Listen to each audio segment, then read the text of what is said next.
Cambridge IELTS 10 Reading Passage Test 1'de ikinci Reading Passage okumaya devam edirik. European Transport Systems 1990 and 2010. Avropa Nəqliyyat Sistemi 1990 ilə 2010-cu qədər. What have been the trends and what are the prospects for European transport systems? Trendlər, Avropa nəqliyyat sistemində trendlər nədir və onun perspektivləri?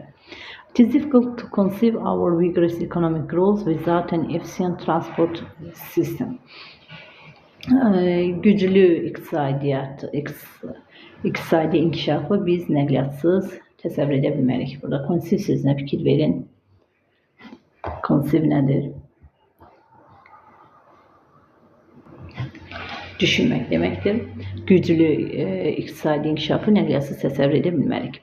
Düşünə bilmərik. Although modern information technologies can reduce the demand for physical transport by facilitating teleworking and teleservices, the requirement for transport continues to increase.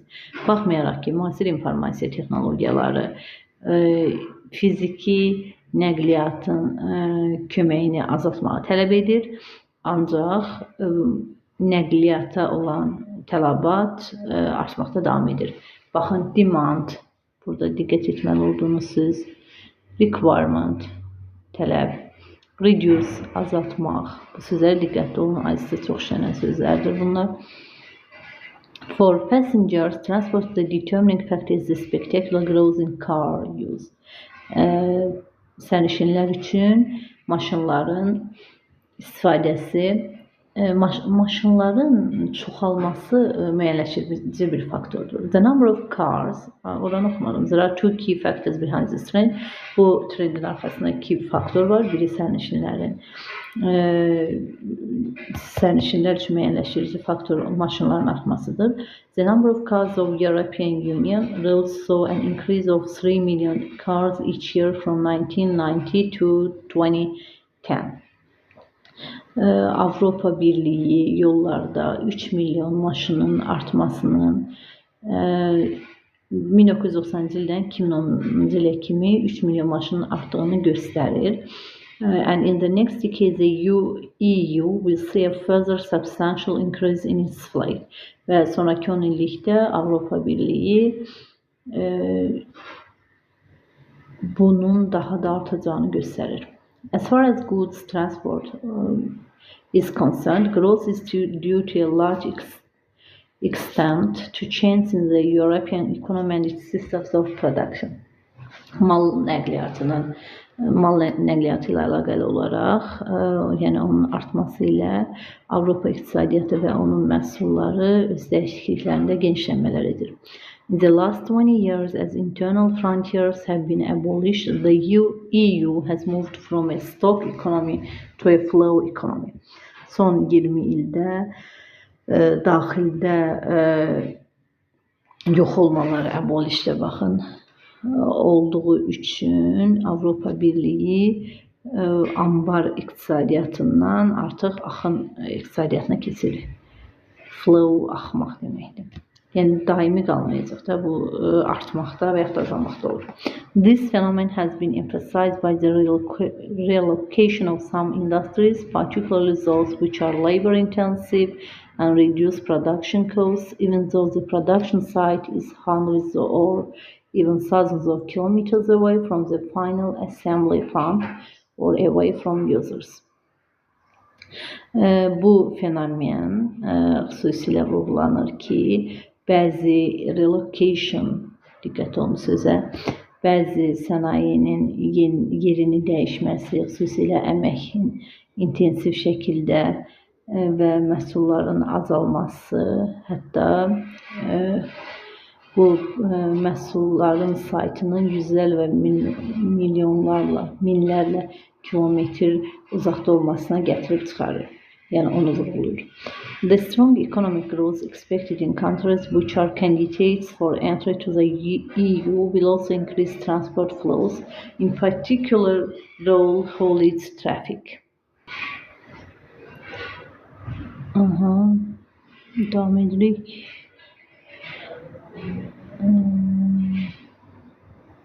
The strong economic growth expected in countries which are candidates for entry to the EU will also increase transport flows, in particular road haulage traffic. Güclü iqtisadiyyatın inkişafı üçün, ölkələrdən gözlənilən inkişaf üçün candidate sözünə diqqətli olun. Kandidatlar for entry Avropa Birliyinə daxil olmaq istəyən kandidatlar üçün müxtəlif ölkələrdən güclü iqtisadiyyatı gözlənilməsi nəqliyyat axınını və daşınmanın nəqliyyatda artımına kömək edir. Haulage sözünə diqqətli olun. Haulage yük taşınması deməkdir. In 1998, some of these countries already exported more than twice their 1990 volumes and imported more than 5 times their 1990 volumes. Deməli, 1998-ci ildə bu ölkələrin bəzilərində 2 dəfə, 1990-cı ildə 2 dəfə, 1990-cı ildə 5 times their volumes və onların həcmindən 5 qat artığı da import olundu, yəni xaricə göndərildi. And although many candidates shows inherited a transport system which encouraged rail, the distribution between modes has tipped sharply in favor of road transport since the 1990s. Və baxmayaraq ki, bu kandidatlar olan ölkələr inherit sözünə diqqətli olun. Inherit varis deməkdir. Onların nəqliyyat sistemində varisliyi var. Yəni onlar bilirlər qayda qanunları. Əvvəldə nəqliyyat sistemləri güclü olub. Encourage sözünə diqqətli olun. Həvəsləndirmək deməkdir. Dəmir yolunun həvəsləndirilməsi, yəni onun daha da artırılması. Sonra yollarda paylanmanın, bu yollar arasında olan paylanma, yəni belə adətlənirlər. Yəni onların əvvəldə yol nəqliyyat sistemi üçün təcrübələr olduğu üçün onlarda problem olmur. Between 1990 and 1998, road haulage increased by 19.4%, while during the same period rail haulage decreased by 43.5%, although and this could be benefit the enlarged EU, it is still on average at a much higher level than in existing member states. Baxmayaraq ki, 1990 və 1998-ci ildə yolda yük daşıma, haulage sözünü dedim, bayaq da dedim, diqqətli olun, haulage sözünə çox işlənən sözdür. 19,4% artsa da, eyni periodda, yəni eyni dövrdə bu dəmir yolunda 43,5% azalma olmuşdur. Baxın, decrease, increase, bu sözlər IELTS writingdə çox istifadə olunan sözlərdir. Bunlara diqqətli olun.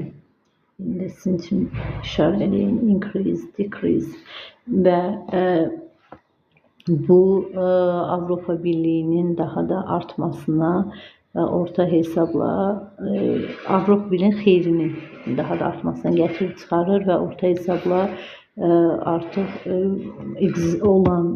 mövcud olan üzvlərin artmasını göstərir, daha da artmasını göstərir.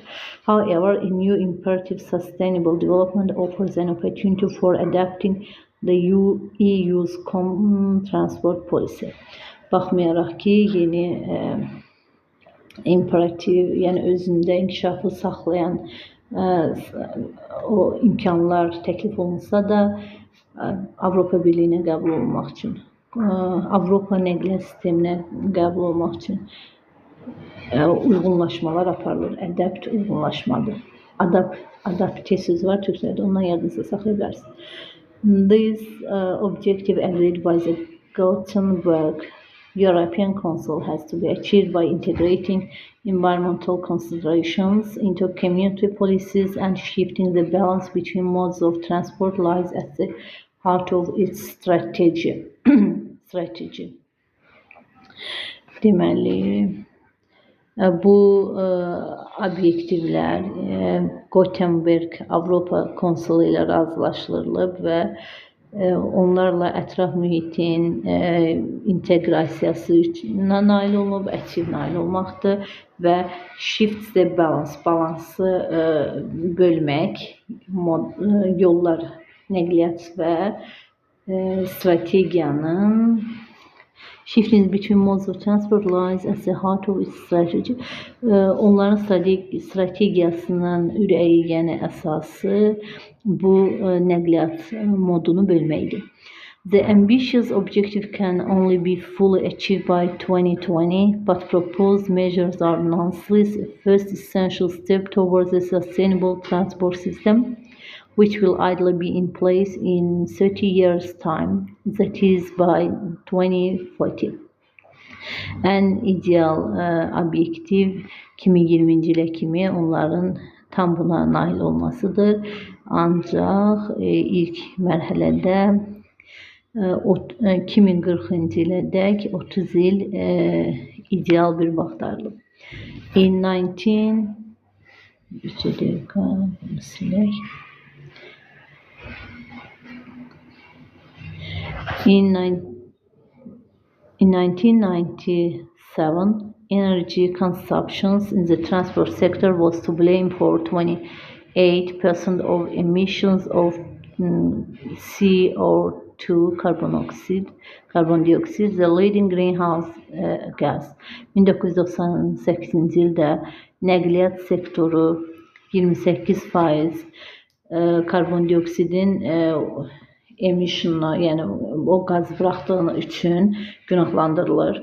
Onun istehlakı üçün consumption, istehlak, diqqətli olun, blame, günahlandırmaq və greenhouse parnikdir. Azərbaycanda istiliklərin qazını 28%-ni istehlak etdiyi üçün günahlandırılır. According to the latest estimates, if nothing is done to reverse the traffic growth trend, carbon dioxide emissions from transport can be expected to increase by around 50% to 1,113 billion tons by 2020, compared with the 339 billion tons recorded in 1990.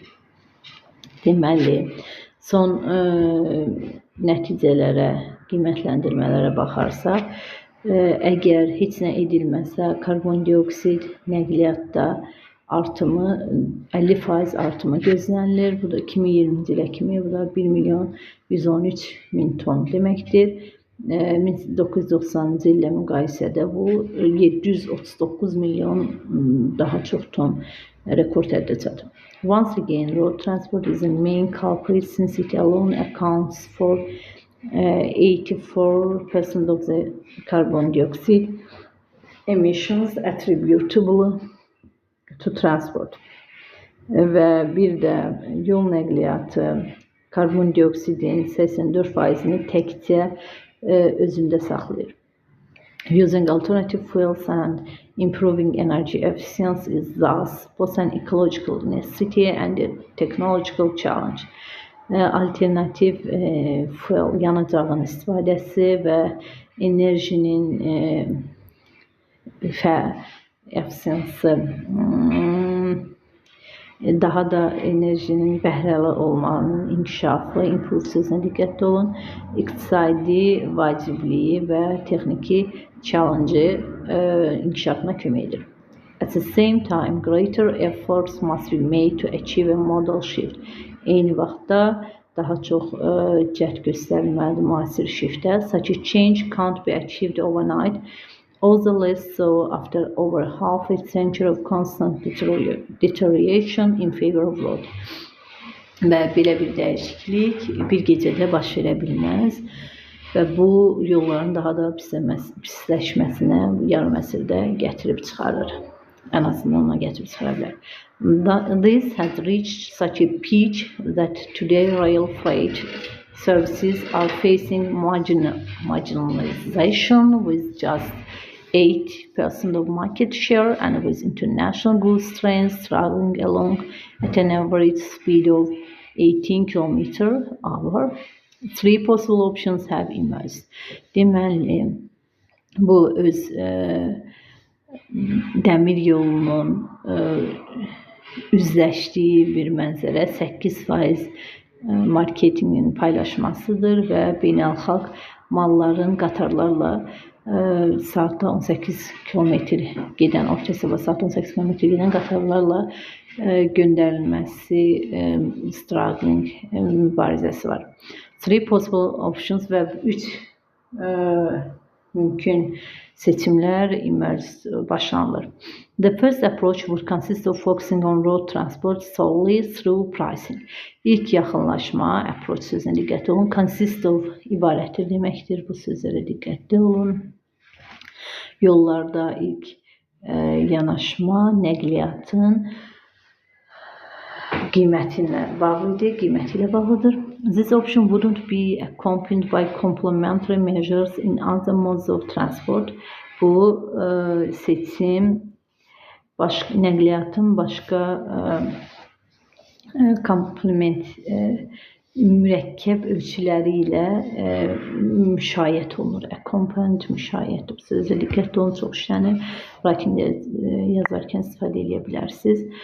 In the short term, it might curb the growth in road transport through the better loading ratio of goods vehicles and occupancy rates of passenger vehicles expected as a result of the increase in the price of transport. Qısa müddətli yol nəqliyyatının daha da yüklənməsi və onların sərnişinlərin dərəcəsini artımı nəqliyyatın qiymətinin artmasına gətirib çıxarır. However, the lack of sözünə diqqətli olun, çox işlənən bir sözdür. Ölçünün çatışmazlığı. Available to revitalize other modes of transport would make it impossible for more sustainable modes of transport to take up the burden. Baxmayaraq ki, bu ölçünün çatışmamazlığı nəqliyyat modları üçün uyğundur, ancaq onu mümkün deyil ki, bu nəqliyyatı eyni saxlaya bilək, nəqliyyat modunu. The second approach also concentrates on road transport pricing, but is accompanied by measures to increase the efficiency of the other modes, better quality of services, logistics and technology. İkinci yaxınlaşma isə concentrate on sözünə diqqət edin, konsentrasiya sözündəndir. Nəqliyyatın qiymətinin ölçülərinin artması ilə müşayiət olunur və bu yaxşı keyfiyyət, logistika, texnologiya bu modlara aiddir. However, baxmayaraq ki, however sözdə writing-də çox istifadə oluna bilər, yaza bilərsiniz bu sözdə, danışıqda da istifadə edə bilərsiniz, speaking zamanı. However, this approach doesn't include investment in new infrastructure, nor does it guarantee better regional cohesion. Baxmayaraq ki, bu yaxınlaşma daxili investmentlər üçün uyğun deyil. Daxili investisiya onlara garanti vermir ki, regional cohesion, uyğunlaşma olsun. It could help to achieve share of the market and continue to concentrate on satured arteries despite being the most polluting of the mode. Və onların nail olduqları ilk yaxınlaşma uğursuz olur, uncoupling, yəni uyğunlaşma olmur. Çünki yol nəqliyyatı marketlərin paylanılmasına və onların yenidən konsentrasiya olmasına saxlaya bilmir və buna baxmayaraq, despite sözünə baxın, despite being, baxmayaraq və çirklənmələr baş verir, ən çox çirklənmələr. Therefore, not enough to guarantee the necessary shift of the balance. Buna görə də heç vaxt shift'i, balansı qorumaq vacib deyil. The third approach, which isn't new, comprises a series of measures ranging from pricing to revitalizing alternative modes of transport and targeting investment in the Trans-European Network. Üçüncü yaxınlaşma isə yeni və alternativ nəqliyyat növüdür ki, ona ayrılan investisiyadır Avropa şirkət tərəfindən, Avropa şəbəkəsi tərəfindən This integrated approach would allow the market shares of the other modes to return to their 1998 level and thus make a shift of balance. Bu inteqrasiya olunmuş yaxınlaşma 98-ci il səviyyəsinə geri dönür və beləliklə balans yaradılır. It is far more ambitious than it looks, bearing in mind the historical imbalance in favor of roads for the last 50 years, but would achieve in a marked break in the link between road transport growth and economic growth, without placing restrictions on the mobility of people and goods. Bu inteqrasiya olunmuş yaxınlaşma 98-ci ildə oran oxudum. Bu ambisiyalı görünsə də bear in mind sözünə diqqətli olun. Yadda saxlayın ki, tarixi imbalans, balanssızlıq son 50 ildə görünür və iqtisadi inkişaf bu insanların, malların hərəkətləri azaldılmasa mümkün deyil. Yəni insanlar nəqliyyatın artmasına səbəb olur deməkdir. Sağ olun. Əgər videomuz çox böyükdürsə, mənim günahım deyil, çünki mətnimiz böyükdür və bunları hamısını yavaş-yavaş sizə etməyə çalışıram. Əgər çətin gəlirsə, 2x-ə qoyub da videoya baxa bilərsiniz. İnşallah gələn dərsdə tapşırıqları yerinə yetirərik. Sağ olun.